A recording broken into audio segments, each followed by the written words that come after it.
الفيديو ده نصيحة لكل واحدة ربنا رزقها بزوج صالح أو زوج حنين أو زوج طيب. حافظي عليه بجد، هيبقى هو حمايتك وهو دلك وهو كل حاجة في حياتك. لو وقعتي هيسندك، لو فلستي هيعينك. اوعي تحملي جوزك فوق طاقته، عشان بجد كتر خيره. الدنيا صعبة والعيشة صعبة، الرجالة بجد معذورة. هيعمل ايه ولا ايه؟ ما تحملوش فوق طاقته، كفاية عليه كده. هو شايل ما فيك كفاية.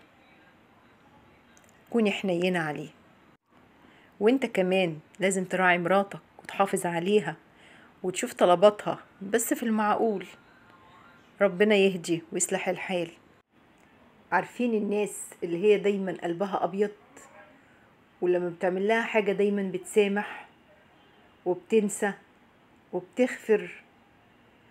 دي خلي بالك منها، ان لما بتنوي الرحيل ما بترجعلكش تاني ابدا.